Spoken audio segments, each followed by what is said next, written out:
Okay, I think we're live. Well, hey everybody, we're really glad you joined us for our Badge's first design of the human MOOC chat tonight. I'm joined by Joyce Seitzinger, and I was going to try to not butcher your last name. Did I do all right? Close, Sightsinger. Ah! See, I've got to work on that. And Dr. Robin Bartoletti, and I got that one right. I know I got that one right. And I'm Whitney Kilgore, and we're glad you came back again tonight. And if you're watching it live, and if not, we're glad you're watching. Tonight, we're going to learn a little bit about badges and badges first design from Joyce. And she should take a full 27 minutes or so before Robin and I give you kind of a sneak peek into how we redesigned the Human MOOC from 2013 to take Joyce's approach into account and realign it around some competencies and some badges. So Joyce, without further ado, we will pass it over to you. All right. Thanks, Whitney, and thanks, Robin, for having me. And you call this my approach, but this is really my philosophizing on what you could do with badges. Like if you really took it to the next level, and if you took it kind of all the way to the end of its potential, and really, I mean, this is what I'll be discussing tonight is actually the things that the three of us came up with as we were kicking around this idea of what happens when you go badges first. So I'm just going to go and pick up my, share my screen so that people can see the presentation. And if you can just confirm for me that you can, oh, I'm in the wrong page, but if you can just confirm for me that you can indeed see my presentation, thank you. That's great. And yeah, so I'll start off with just a little bit of an introduction about what badges are. And what I thought I would do is just try to provide some opportunities for you and Robin to also kind of chip in there so that it's not just my view on badges, but because I think I'm here in Australia. I might sound American, but I'm Australian. I'm in Australia, and you're in the States. And even in our discussions, you know, we're constantly finding that vocabulary is slightly different. You know, something as basic as vocabulary, but also that you know, the way the higher education systems are structured is different. And so, you know, there might be other things that simply wouldn't work or different perspectives on ideas that I'm talking about. So I'm going to try to break, but sometimes I get into a flow and I keep on nattering, so then just stop me, okay? So I'm going to talk about badges first, and I've called it thinking about badges first because, like I said, it's not so much a definite approach. It's more a, gosh, what could you do? You know, where could it go? And so a little bit about me, if you don't know me, I'm at Cat's Pajamas NZ on Twitter, so so you can find me there if you're following the @HumanMOOC Twitter account. Which is being run by Maha, and thanks for that, Maha. She'll be tweeting out some slides and links as well as we go on. I've been in e-learning for about 15 years, both started out in corporate, so I started in 1999, which makes me really old in internet years. And after working in corporate, when I moved to New Zealand in 2006, I'm Dutch originally, but I moved to New Zealand in 2006 and I moved into higher education. Been in higher education until last year, and now I am affiliated with higher education in that I work, I run my own company called Academic Tribe, and we're like a network of education technologists and learning designers who work together. And I've got a passion for open badges. I'm really interested in it because I feel it's one of the most innovative things that have come along since the internet came along, basically, in terms of the changes that it can provide for higher education. So one of the things that I run together with a good friend of mine, Dr. Brian Stuckey, is a open badges community for Australia and New Zealand called OBANS, and we have twice monthly Google Hangouts, kind of like this one that you've got here today, in which we talk to people and we kind of highlight little case studies from around Australia and New Zealand. If you're a Moodle user, you might also know me because I designed the Moodle Tool Guide back in 2010, which has since been, you know, hashed and rehashed, and I love it because it's a great open educational resource. And I'm also a ukulele player. So that's OBANS. You can find us on Google Hangouts or on Google Plus, and you can join us if you wanted to join in. It is actually at a good time, I believe, for people from the States to join us. So so you can find us there. So just to get straight into the open badges, and just to make sure that everyone's kind of on the same page, I'm going to open with a quick open badges intro, and I like to start that by talking about my high school diploma. So this is my high school diploma, and you can see that it's on papyrus. It's beautifully decorated. It is, and it is from the Cairo American College. I went to an American high school in Cairo, Egypt. And it's a beautiful artifact, but the place where it lives is actually in a kind of poster roll holder that sits at the bottom of one of my cupboards, and it's not something that I take out very often. I mean, the last time that I really needed it was when I moved countries, when I immigrated, and they required proof of all of my education, and that, I made a scan, and after that it never gets taken out again. And in fact, it doesn't actually tell that much about my time in Egypt. And even though that school time was really formative for me, and there were things that I achieved there, such as being on the varsity softball team, and being in several different plays, and lots of other things. I volunteered on a kids camp type things. None of those things are actually displayed in this artifact. So that is one of the limitations of these artifacts that we've created, that kind of become symbols of our education, is that they're actually quite limited in how much they can tell you about what you've done. And the second bit is what I was alluding to earlier, which is that this is actually a really difficult artifact to share. In order for me to share this the one time that I needed to share it, I had to get it out, roll it up carefully, because it has been drying out for the past 30 years, and I had to scan it, etc., and then I had to send it to someone, and it's actually quite a difficult thing to find as well, because nobody would think to go and look for that in my cupboard. And this is kind of the thinking behind the idea of open badges, or of digital badges. So badges are basically a digital visual representation of your skills or achievement, and they can actually become they can become much more granular than that large object or artifact that that represents 4 years of a life experience. And so they can be a lot more granular, and they can be more visual, and of course they can be digital in that they're online. And they're a digital credential that can represent skills, interests, and achievements earned by an individual through specific projects, programs, courses, or other activities.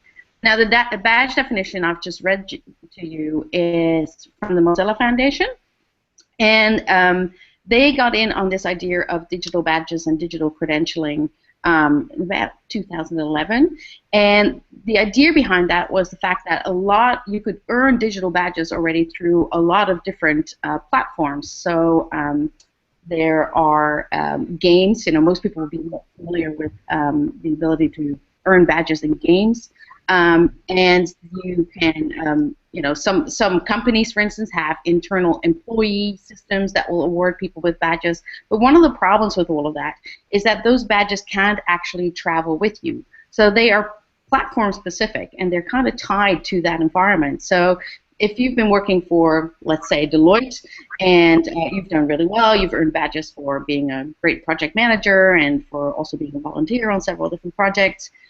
Once you leave Deloitte, all of that kind of stays there, and you can't actually take it with you.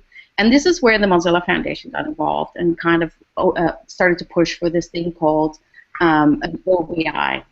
So if you want to kind of take a look at who's using digital badges already, there's Khan Academy, LinkedIn, gamification, but as I said before, they don't really talk to each other, and they're not really transferable.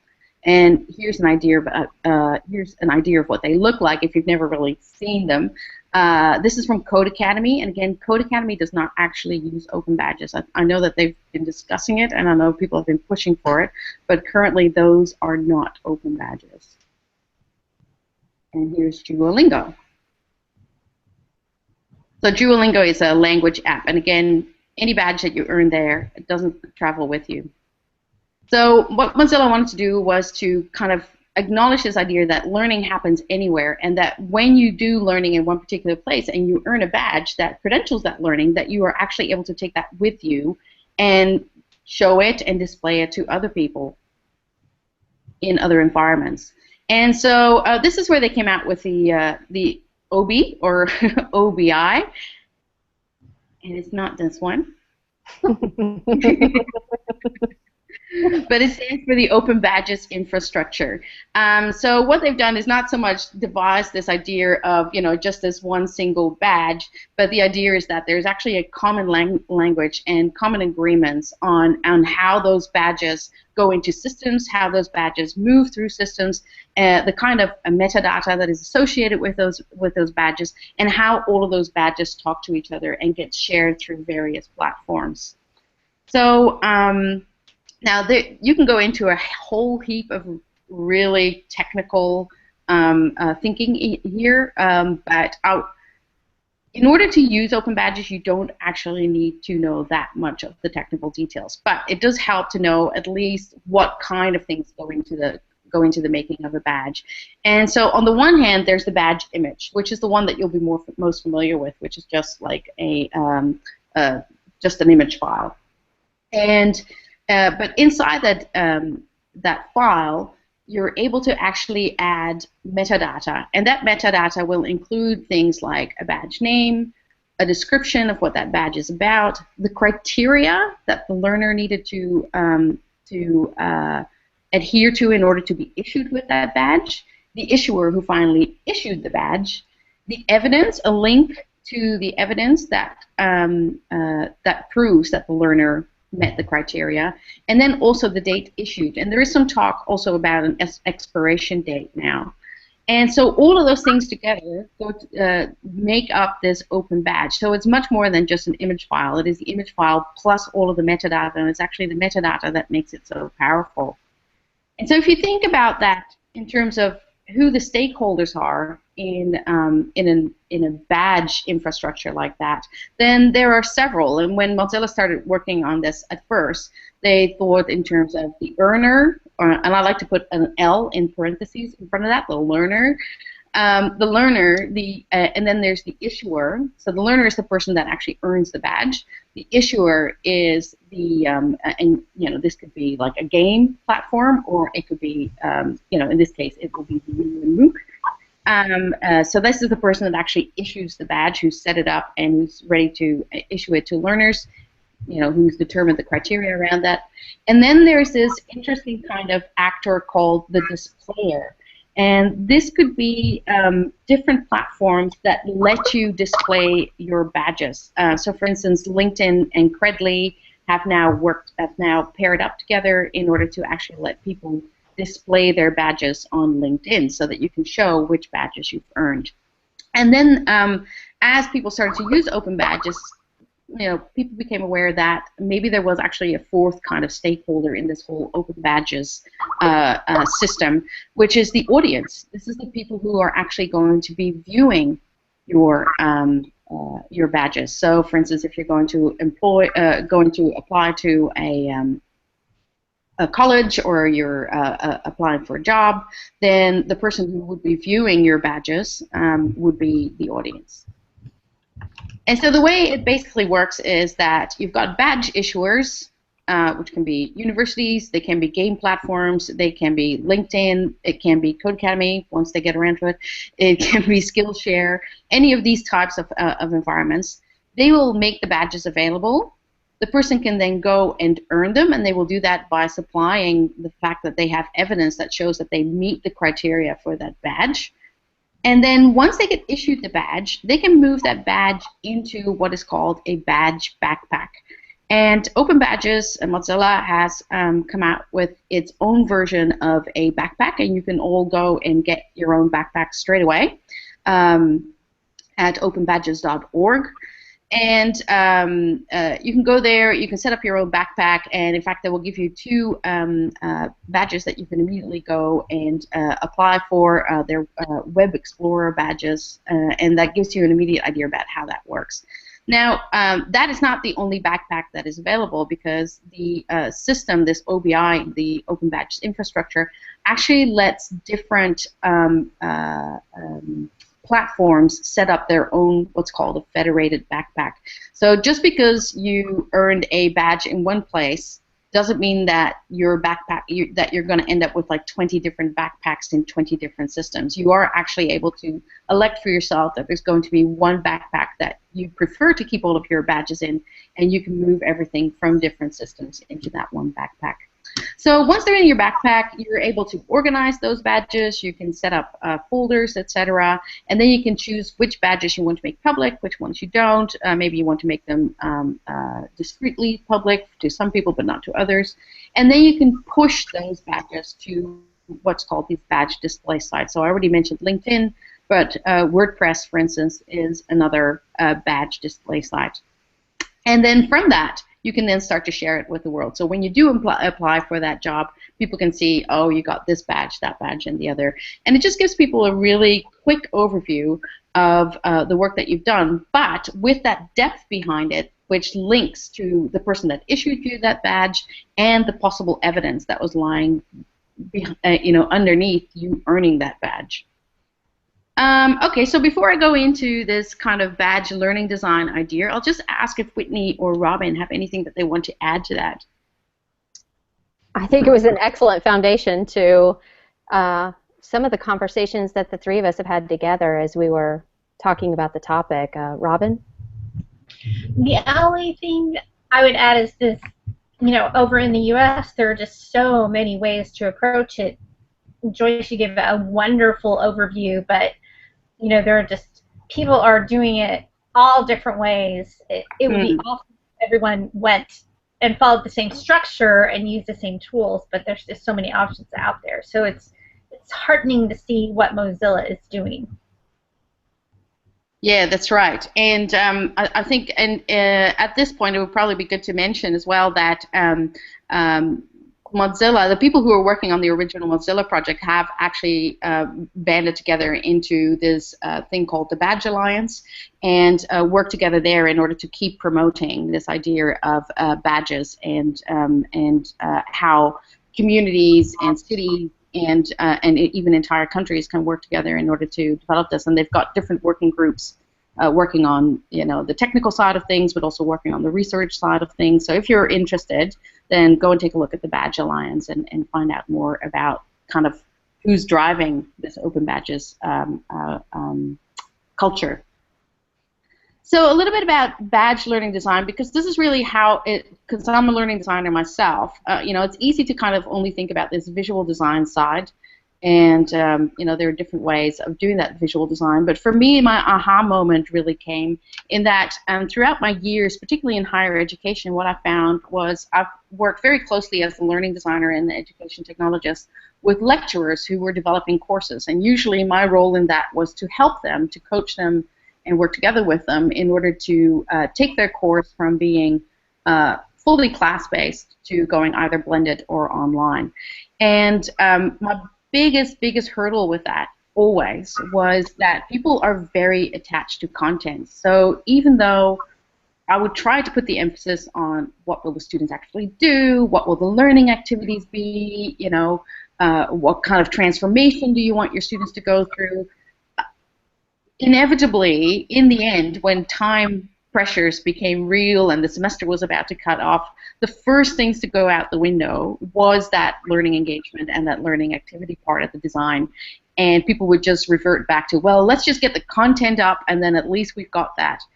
And so this has been a habit that I've been trying to break people off, but it's actually an institutional habit quite often. It's this institutional habit of thinking in terms of, here are the topics that we need to cover, and here is what we want to do. And so for me, my first aha moment came when I ran a badge design workshop.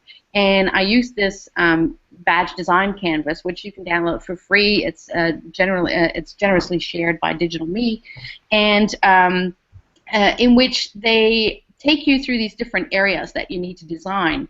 And what I found after running a workshop with several lecturers on this is that thinking about the badge means thinking about the assessment and really thinking about the transformation and the experience that you want your students to have. And I found that what happened was that at the end of that 2-hour or 3-hour workshop, we had spent so much time talking about these kind of different things. What are the criteria? What is the value proposition for the different stakeholders? What is the evidence that the student needs to show? And at no point had anyone gone, oh, but shouldn't we make a video about this? Or shouldn't we upload a PowerPoint about this? And so this whole kind of focus on resource had really been broken through by this focus on the badge and focusing on that learning experience and what the student can actually do to show that they have now got these skills, or to show that they now have this knowledge. And that was a real breakthrough moment for me, and I thought, well, that's great, and what if we could actually take that to, like, you know, a whole program-wide level? And that's really where we started to think about things like, and this is where Robin and Whitney and I had some really interesting discussion about, well, what happens when you actually start thinking about a program, and do you call it a program in the States? So like a master's degree would be a program, or do you have a different word for it? No, that's right. We call it a program here. Yeah, okay, yeah. Sometimes it's called a program here in Australia, sometimes it's called a course. So it's kind of... but the idea is that once you start designing badges, is you don't design a badge in isolation, right? The badge is actually tied to different badges. And rather than designing a linear path through that system for the students, which is often what we end up doing when we design a full, like, university program. The idea is actually that you design these badges, but then the learner gets to make their own pathway through those badges. And that, of course, is a huge shift from how our courses and the courses within a program are currently designed. I mean, sometimes the most that you'll get is that maybe in your third year you might get to choose like 4 electives or something like that, or certainly here in Australia and New Zealand, it's quite limited in that. I know that in the States it's a bit more flexible than that. But what if you could do this at an even more granular level, so that you might choose to do like 10 badges this trimester, and next trimester you might try like 8 different badges from this pathway, but you might try 3 different badges in this whole other area. And how would that work? And it would mean that the system would actually need to become much more flexible as well. But very powerful idea. And if you're doing this, you can think about badge systems in lots of different ways, and it actually gets really interesting when you start thinking about badge systems. But if you're thinking about it, for instance, you're not inside an institution, but you're actually working inside a company, then and this is probably the best allegory that I've got, but you can take this back into the institution metaphor. But basically, you can think about the idea of having these company or organization created and owned badges, so that are endorsed by the whole company and that meet certain company outcomes. But then you can think about team, like a smaller kind of community that actually owns part of that system and who are able to actually create badges and own badges that tie into the larger system, but that do what they need them to do. And then you can think about individual or community created and owned badges. So for instance, the student union could decide that they are going to start to issue badges for participation in certain activities, etc. So once you have a badge system set up, it can actually service the entire institution and the entire organization. It doesn't necessarily have to be a top-down system. It can actually, people can tie into it from the bottom up as well. And once you have the system set up as well, what that means is that you can start rolling out badges. You don't have to roll out badges as a whole program, but you can just start rolling them out and then see whether they work, see how successful they are, and kind of take this kind of lean startup idea, lean startup method to actually rolling out your badge system. And so I've tried to map that to this idea of developing badge system, which is that you have the idea about, well, we think that the students will want this badge. Then you build it, and you might build like 3 badges to start off with, and then you actually issue them, and then you need to measure how the students are actually taking them. Are they popular? Do people find them useful? Do people maybe commit to starting to do that badge and then they drop out? And so you measure it, and then you have your data, and then you need to learn fast from what that data actually is, and then that will inform the rest of the development of your badge system. So with that, I started to think, well, the 3 of us started to think, well, what would happen if you actually tried to do that in the current higher education system? And you actually end up running into quite a lot of challenges. Because once you start doing this, then your curriculum, if you said, this university is only going to design for badges, and our entire curriculum is going to be driven by badges, so every single, we've got our learning outcomes, but now they will actually be caught up in these badges that people start to earn. Then once you start thinking about badge systems as your curriculum, then it's not a large fixed entity. It is not this kind of monolithic Bible that everyone kind of adheres to, but it's actually something that's going to be changing all the time, and that you roll out incrementally, and that you're changing all the time.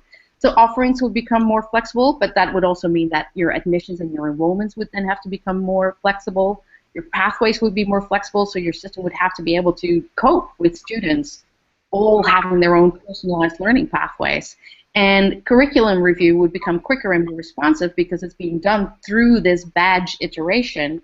But again, that is something that would require quite a lot of administration. Your design would change quite comprehensively if you start to think about it. Your assessment design becomes explicit, which of course is very desirable. And designing for lifelong learning would become easier in that it would be easier for universities or colleges to start thinking about offering ongoing PD for their alumni, because you'd just be offering new badges, etc. There's a huge drive towards data scientists and a huge need for data scientists. What if you could just offer these kind of badges that would let people upskill in that way?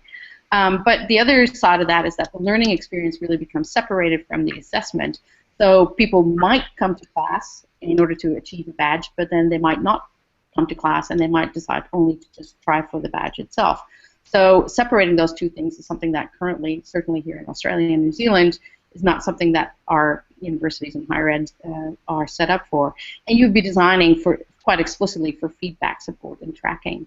You still need the same people, but the idea is that the ownership of the course and the ownership of the badge system would change quite a bit. It wouldn't be like this lecturer delivers this course and this lecturer delivers this course and is responsible for it.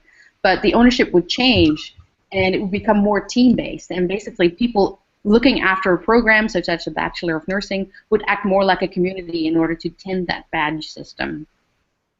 And then there would be different products coming out of that. So rather than curriculum documents, you would have badge system. Rather than course sites and resources, you would have maybe badge learning experience sites. Rather than an LMS, you might have a badge kit or a badge navigating. And these things are all entirely speculative and what I would dream about. And your timetable would have to be extremely flexible and ongoing. So I think, in conclusion, this is extremely challenging to achieve in the existing structures and cultures that most of us work in. And I think we're more likely to see this succeed in new platforms such as Skillshare or Treehouse, those kinds of quite community-oriented learning platforms, or new ventures. So here in Australia, what we're seeing is that a lot of higher education institutes are setting up parallel structures in order to do more online education, and I think it would be more likely to work there because that sense of ownership and how the organization works is less strong, or in new communities such as the Human MOOC. All right, so that's it for me, and I'll hand it back to Robin and Whitney to talk about what they've done inside the Human MOOC with their badges, and feel free to contact me or talk to me later. All right, let me end up sharing this. Joyce, I think what you described about what's happening there in Australia sounds an awful lot like what we're hearing here in the U.S. about competency-based education and these modular, flexible pathways. And so we're seeing that and hearing that at conferences, and certainly if we hear the word disruption one more time, I think that we're all going to get a little nervous and move to Australia. But no, I wouldn't do that. It's just as disruptive here. but we're definitely hearing those same kind of rumblings here, and I agree. I think you're looking at alternative solutions because we're seeing the rise of competency-based platforms and badging platforms, and it seems like a lot of new ed tech companies starting up on a regular basis just to try to solve this problem. Yeah, that's right. And I do think that it's something that is just going to, I mean, certainly from the universities that have adopted badges, most of them have layered it on top rather than actually making it intrinsic to their programs. So it'll do something like actually badge student learning outcomes rather than actually driving the design of the programs. So And that's, I think, just because of the culture and the history and the structures of those, and that isn't even just within the institution. That's also about how programs are accredited, etc. You know, like it goes, you know, that's on a national level, a national governmental quality assurance level. So that makes it really hard to do it in those structures, and I think that's why we're seeing these badges be more potent in new emerging environments. Yeah, yeah. Well, Robin, if I share my screen, do you want to help talk through the redesign of the human MOOC so that we have that badges first approach? Sure. Let me know when you can see my screen. Yep, it's there. All right. So, Robin, do you want to get us started? Sure. So Whitney is really the one who did the really hard lifting on this and going through the learning outcomes and mapping them to this Penn State competencies. And it was a process of kind of whittling down and also making sure that every piece of the competencies were met by in some area of the learning outcomes of the course. And I don't know how well you can see this. I can't see it. I had to put on my glasses so I can see it. So hopefully better eyes can see it better than me. But on the left are the learning objectives, and across the top are the pedagogical competencies. And then the axes you see are how those things map together. And I think Whitney did a great job of putting this together, and way better than some of the fully academic courses that I've seen where we've tried to map the competencies to the actual activities in the course, where sometimes we don't get everything. Human MOOC really does meet everything that we've asked it to in the way that's been mapped.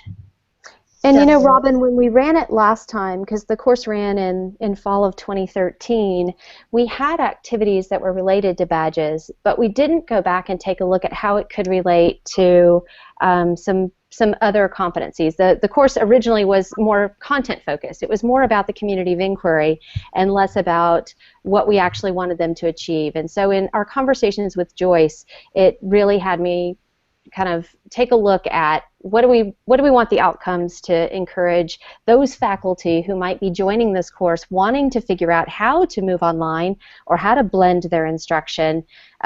What did they need to achieve to be able to earn that badge? And so we kind of stepped away from the content and re-looked at it, trying to take that badges first approach.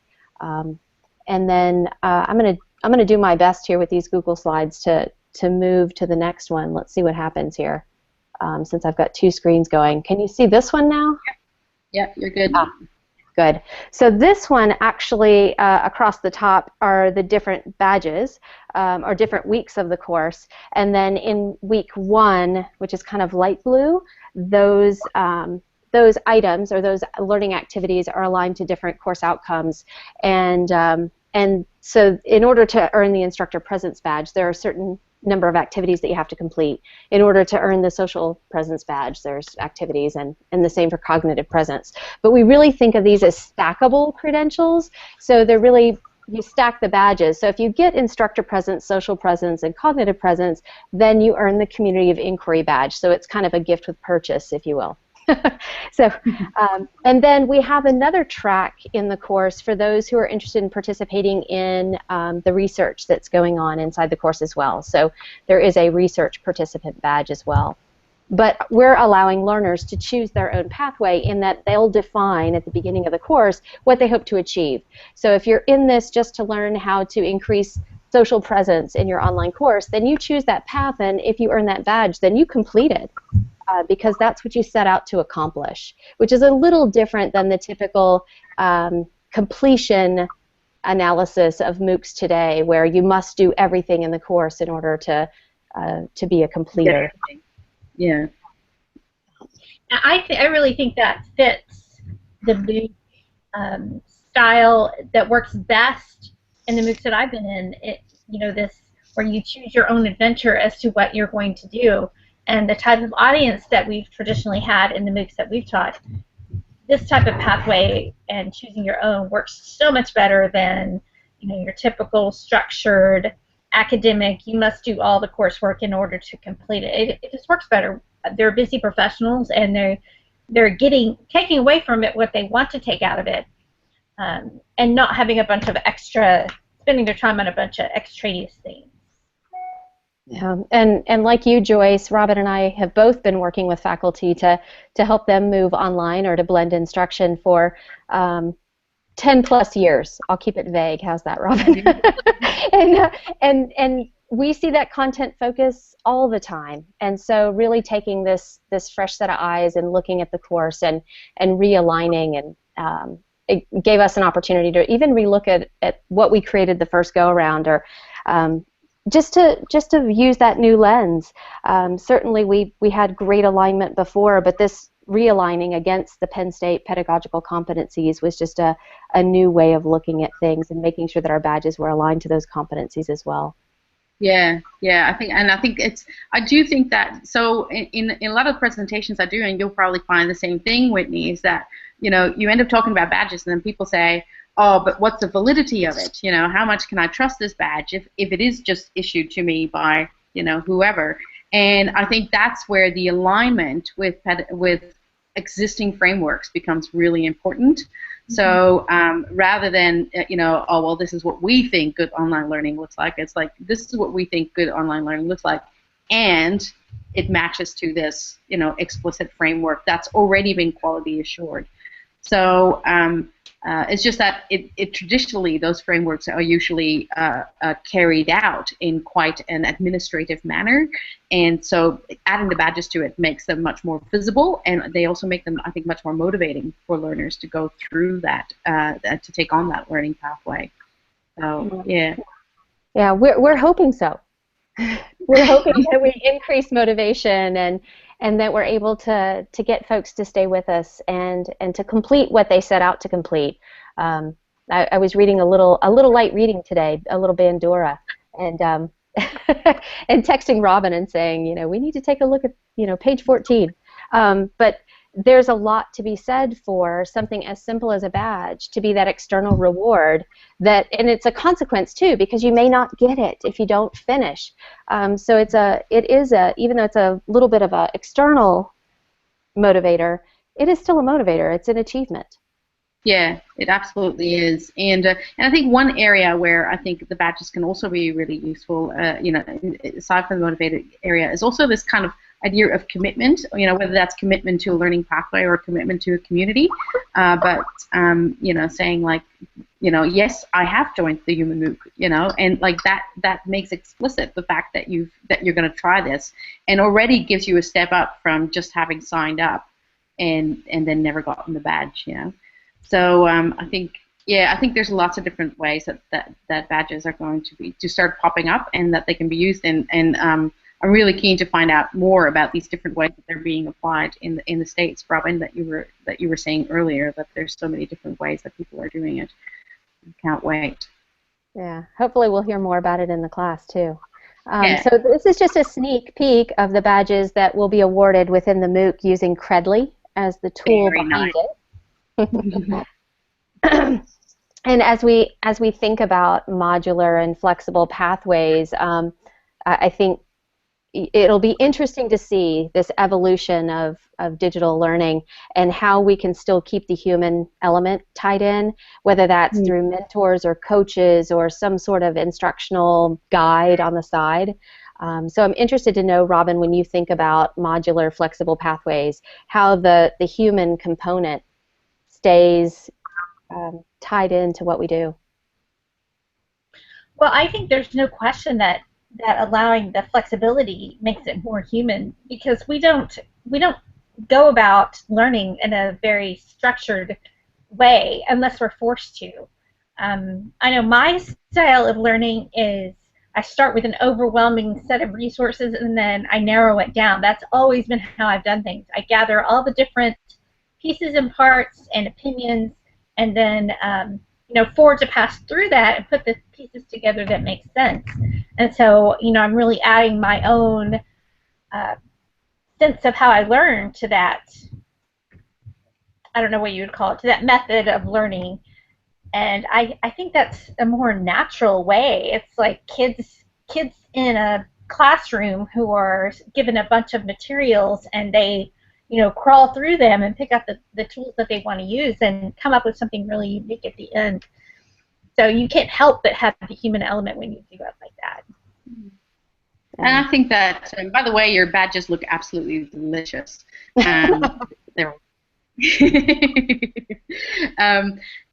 yeah, and I think true that just the very fact that you are making it more flexible makes it more human, because it simply means that people can, manage their learning in their own time and in their own style.